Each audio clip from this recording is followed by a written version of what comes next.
तो पत्नी बोली करवा चौथ पर एक साड़ी दिलवाओ। हमने कहा करवा चौथ के फायदे बतलाओ। तो पत्नी बोली उम्र पिया एक व्रत में एक बरस बढ़ जाएगी, मौत तुम्हारे कभी नहीं नजदीक आएगी। तो मैंने कहा प्राण प्रिय ऐसा अनर्थ मत कीजिए और ये करवा चौथ का व्रत तभी तोड़ दीजिए, क्योंकि तुम्हारे रहने से मेरी उम्र 40 वर्ष बढ़ जाएगी। अगली में तो 100 वर्ष तक जीऊंगा तो 60 महीने बढ़ जाएगी। वो 40 वर्ष में किसके सहारे जीऊंगा, किसके हाथ की चाय और कॉफी पीऊंगा। चाय की चाहत जब मुझे भाभी के घर तक ले जाएगी तो भाभी फिर मुझे रड़वा क्या करके चढ़ाएगी।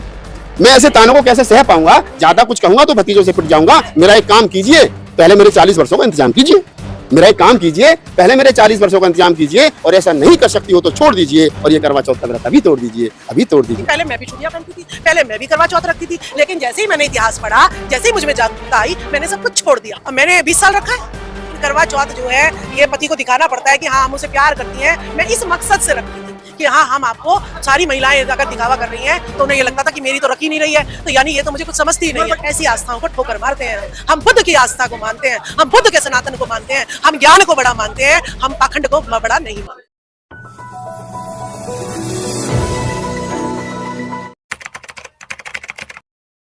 सरकार कह रही है कि जातिगत जनगणना कराते हैं, इससे देश में जातिवाद बढ़ जाएगा बहुत ज्यादा। अच्छा, और जब जो है ये मीडिया में सिर्फ मनुवादियों को लाते हैं तब जातिवाद नहीं फैलता। जब एमपी जो है जनरल कैटेगरी के ही ज्यादा बनाते हैं तब जातिवाद नहीं फैलता।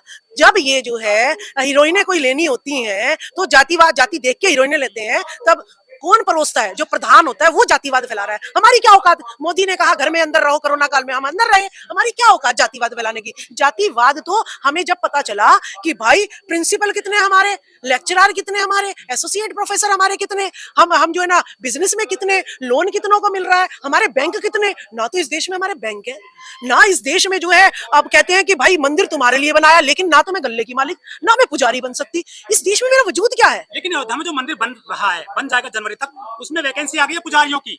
योगी सरकार ने वैकेंसी निकाल दिया ऑनलाइन, यदि आप इच्छुक है तो पुजारी बन सकती है। नहीं तो उसमें जाति नहीं देखेंगे वो कि वो इनविटेशन तो दे दिया, इनविटेशन तो उन्होंने दे दिया, लेकिन जब जाति हमारे साथ, जाति फॉर्म में क्यों भरवाती है सरकार? देखिए हॉस्पिटल में भी जाति भी भरवाती है और धर्म भी भरवाती है। तो जातिवाद कौन फैला रही है? धर्म कौन फैला रही है? सरकार फैला रही है। इसको हम समझ चुके हैं, इसीलिए हम बात करा रहे हैं कि चलो आपने ऊपर से जातिवाद फैला दिया तो आज जो है हम एक बार अपनी गणना करा भी ले कि भाई हम एक परिवार जो है मिलके रहना चाहिए, एक समाज मिलके रहना चाहिए, एक जाति मिलके रहनी चाहिए। हम कम से कम इतना वजूद तो बना ले। तो जाति इन्होंने फैलाई है। दूसरी जो योगी जी ने कहा है कि हाँ भाई सभी जातियों के इन्विटेशन निकाल दिए, आइए और भरिए, ठीक है। इनमें सुनिए आवेदन तो यूनिवर्सिटी में भी निकलते हैं, एसोसिएट प्रो लेक्चरर्स के, असिस्टेंट लेक्चरर के, लेकिन जो स्टैंप आरएसएस की लगती है ना, जो मनुवादी होता है, नौकरी उसी को ही मिलती है। तो उसके कहने से कथनी और करनी में इनकी जमीन आसमान का अंतर है। जो योगी है वो जो है योगी है, योगी को गुस्सा कभी आता नहीं है, लेकिन योगी तो गुस्सा करता है, तो वानी वो ढोंगी है, योगी नहीं है वो ढोंगी है। तो इनकी कथनी करने में अंतर है। तो ये मत समझो कि भाई एससी वाले भी जाके पुजारी बन जाओ। क्यों? राष्ट्रपति द्रौपदी मुर्मू को जब पार्लियामेंट का उद्घाटन था तब नहीं बुलाया, और वो मंदिर का क्या कहता है? कहता है जी जो है ये तो गर्भगृह में जानी नहीं चाहिए। तो ये जातिवाद कौन फैला रहा है? एक राष्ट्रपति के साथ अगर ऐसा शोषण हो सकता है तो मैं तो आम महिला हूं, तो मेरे साथ तो जातिवाद होगा ही होगा, ठीक है। तो मैं कम से कम अपने परिवार में तो मिलकर रह लूं, ठीक है। और गणना डाटा बहुत ज्यादा जरूरी है किसी भी देश का। इस देश में कितनी महिलाएं हैं, ठीक है, ये गणना होनी चाहिए। इस देश में कितने पुरुष हैं, ये गणना होनी चाहिए। अगर मैं सारे पुरुषों के कपड़े बना दूं और महिलाओं के बनाऊंगी नहीं तो ये बेवकूफी होगी या नहीं होगी? हजारों महिलाएं तो कलश लेकर चल रही हैं आजकल, मेरी माटी मेरे देश के नाम पर। वो तो खुश है मंदिर के नाम पर, धर्म के नाम पर। उन्हें आरक्षण नहीं चाहिए, ना उनको जातिगत जनगणना चाहती है वो।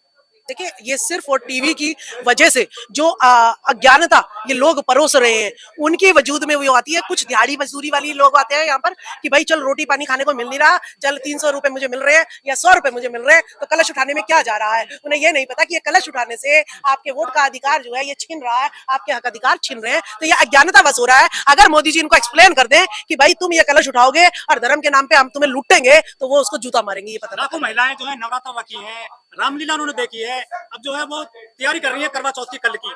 क्या लग रहा है? ये तो मजबूत होता जा रहा है जिसको आप जो विरोध करती है हमेशा। देखिए मजबूत कुछ नहीं हो रहा है जब तक टीवी दिखा रहा है ना।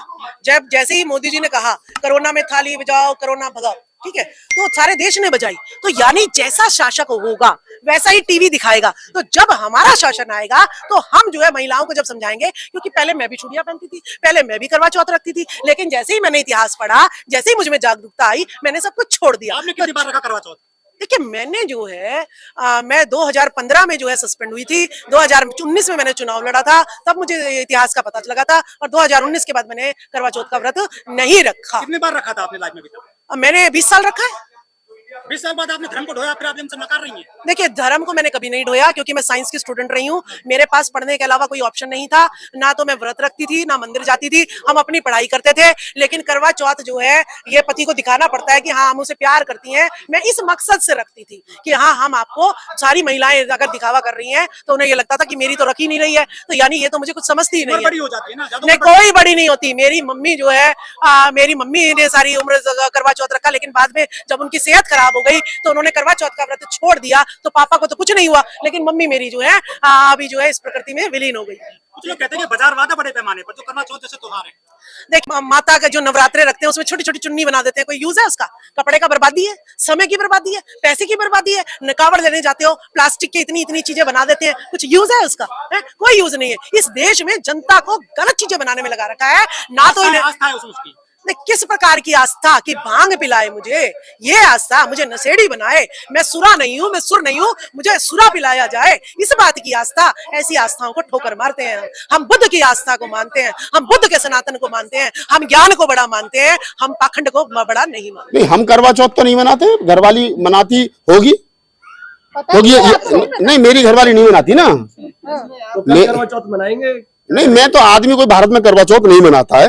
बहुत लोग मनाते हैं। हाँ बहुत लोग मनाते होंगे, अभी उनका सिस्टम है। मैं तो बुद्धिस्ट आदमी हूँ, मेरे यहाँ करवा चौथ और करवा घड़े का कोई काम है नहीं। बुद्धिस्ट लोग जो है वो बहुत ज्यादा मनाते हैं। नहीं, बुद्धिस्ट नहीं मनाते। ये जो नकली है ना, ये जो नकली है, जो बेचारे अधकच्चे अध पक्के हैं, ये थोड़े से बुद्धिस्ट हैं, थोड़े से नॉन बुद्धिस्ट हैं, थोड़े से अम्बेडकरवादी हैं, मंच पर अम्बेडकरवादी हो जाते हैं, घर में जाकर तो वही चिड़ियाघर बना रखा है इन लोगों ने। तो ये उन्हीं लोगों की कहानी है। और मैंने तो बड़ी मजेदार एक मिनट की कविता वो सुना देता हूँ आपको। मैंने कहा था उस पे कि मैंने मतलब पत्नी जैसे होती है ना, बहुत दिन पहले से तैयारी शुरू हो जाती है। साहब करवा चौथ है, एक साड़ी आएगी, मैचिंग की साड़ी, मैचिंग का सूट, मैचिंग का लहंगा, मैचिंग का पेटीकोट, सब कुछ मैचिंग का है, सब कुछ नया होना चाहिए, ब्रांडेड होना चाहिए। वो पहले से पत्नी कहती है बराबर में, अरे वो गुप्तानी 5,000 की साड़ी लेकर आई थी, करवा चौथ में 10,000 की लूंगी, तुम तो आइए सो। अब बेचारे की उसकी सूख रही, जिसकी उम्र बढ़नी है उसकी उम्र कम होने का चांस लग जाता है, उसे हार्ट अटैक के चांस लग जाते हैं, 50,000 खर्चा आ गया करवा चौथ का। तो मैंने एक कविता लिखी थी, वो 1 मिनट की कविता मैं सुनाता हूँ, कल करवा चौथ है इसलिए। ये पत्नी बोली करवा चौथ पर एक साड़ी दिलवाओ, तो हमने कहा करवा चौथ के फायदे बतलाओ। कि पत्नी बोली करवा चौथ पर एक साड़ी दिलवाओ, तो हमने कहा करवा चौथ के फायदे बतलाओ। तो पत्नी बोली उमर पिया एक व्रत में 1 बरस बढ़ जाएगी, और मौत तुम्हारे कभी नहीं नजदीक आएगी। तो हम तो पढ़े लिखे थे, हमने सोचा कि भारत में पति पत्नी का दाम्पत्य जीवन 40 साल का है। अगर पत्नी लगातार 40 साल तक बढ़ती रही तो मेरी तो 40 साल बढ़ गई, पत्नी की 40 साल घट गई। अब यहाँ से कविता का आनंद लें कि पत्नी बोली करवा चौथ पर एक साड़ी दिलवाओ, हमने कहा करवा चौथ के फायदे बतलाओ। तो पत्नी बोली उमर पिया एक व्रत में 1 बरस बढ़ जाएगी, मौत तुम्हारे कभी नहीं नजदीक आएगी। तो मैंने कहा प्राण प्रिय ऐसा अनर्थ मत कीजिए, और ये करवा चौथ का व्रत अभी तोड़ दीजिए, क्योंकि तुम्हारे रहने से मेरी उम्र 40 वर्ष बढ़ जाएगी। तगली में तो 100 वर्ष तक जीऊंगा, तू 60 में निपट जाएगी। तगली में तो 100 वर्ष तक जीऊंगा, तू 60 में निपट जाएगी। वो 40 वर्ष में किसके सहारे जीऊंगा, किसके हाथ की चाय और कॉफी पीऊंगा। चाय की चाहत जब मुझे भाभी के घर तक ले जाएगी तो भाभी फिर मुझे रड़वा कह करके चिढ़ाएगी। चाय की चाहत जब मुझे भाभी के घर तक ले जाएगी तो भाभी फिर मुझे रड़वा कह करके चिढ़ाएगी। मैं ऐसे तानों को कैसे सह पाऊंगा, और ज्यादा कुछ कहूंगा तो भतीजों से पिट जाऊंगा। मैं ऐसे तानों को कैसे सह पाऊंगा, ज्यादा कुछ कहूंगा तो भतीजों से पिट जाऊंगा। मेरा एक काम कीजिए, पहले मेरे 40 वर्षों का इंतजाम कीजिए। मेरा एक काम कीजिए, पहले मेरे 40 वर्षों का इंतजाम कीजिए, और ऐसा नहीं कर सकती हो तो छोड़ दीजिए, और ये करवा चौथ का व्रत अभी तोड़ दीजिए, अभी तोड़ दीजिए, अभी तोड़ दीजिए। कथा खत्म हुई। धन्यवाद।